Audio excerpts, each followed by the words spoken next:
Being honest about disappointment.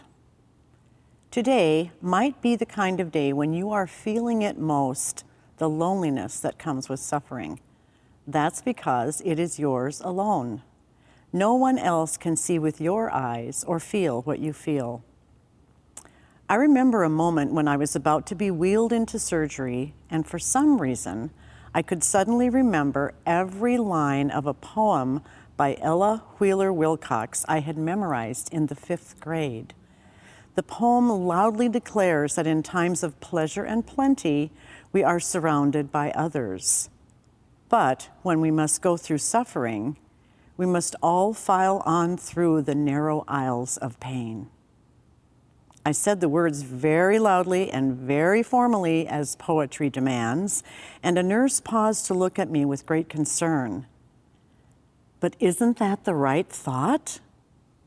When the suffering comes, your loss or your grief or illness or disappointment forces you down a solitary path. And if you're like me, that's when prayer sometimes adds to the loneliness. Where is God when you pray and ask for help, but it doesn't come? Why doesn't God answer? How can I believe in a God who doesn't seem to see me or hear me?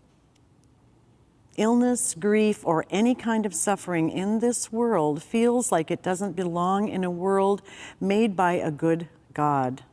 It's just wrong and painful, and frankly, sometimes just infuriating.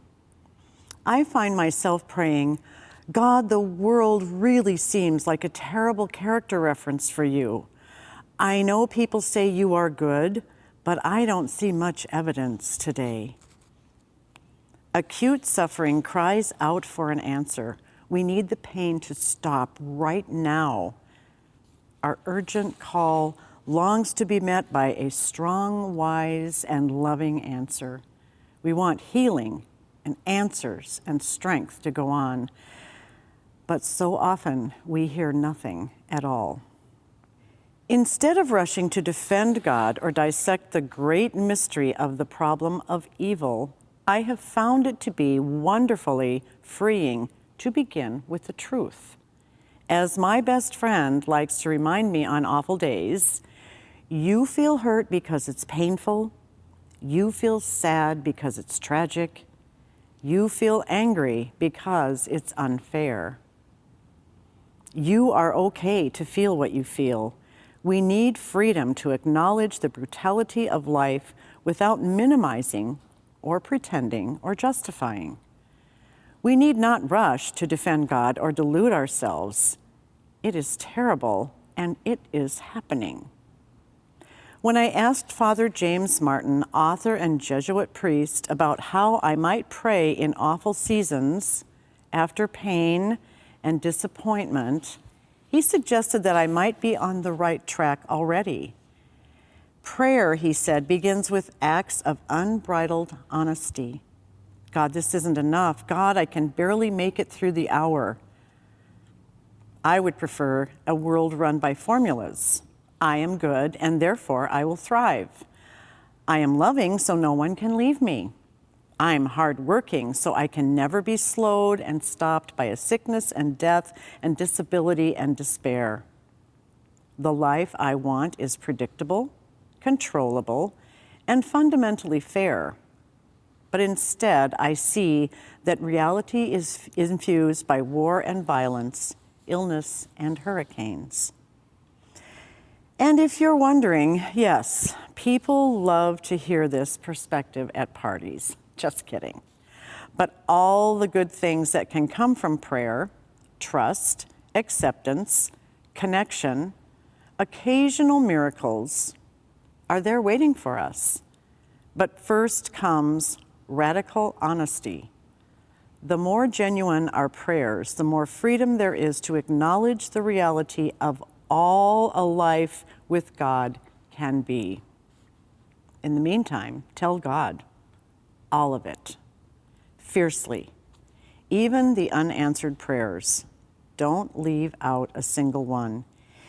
Even if you sit among broken things and your confidence seems to shrink with each day, Know that you may feel lonely, but you are not alone.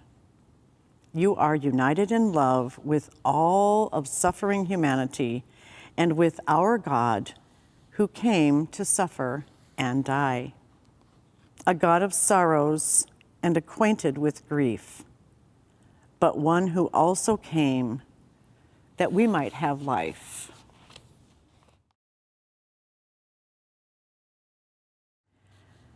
Blessed are you, dear one, when you don't know if you can pray, because even that very thought is the beginning of prayer, whether you know it or not. Blessed are you when you are disappointed, when you have prayed and hoped and wished, and still your cry for help goes unanswered. Blessed are you in the grip of the radical honesty that says, God, what are you doing? Why don't you answer? What is so hard about making something good happen when I have laid it all out before you in all its terrible reality? Blessed are you when you have lifted it all up to God and now must sit among the broken things and pray one word prayer of need. Help, save, come. Blessed are you still there before God amid the unanswered prayers, for you are not alone. No, there is one who has come to feel what you feel, to suffer what you have borne. And this Jesus comes right to the heart of your pain. This is the place he knows best and desires to transform with the blazing light of healing love.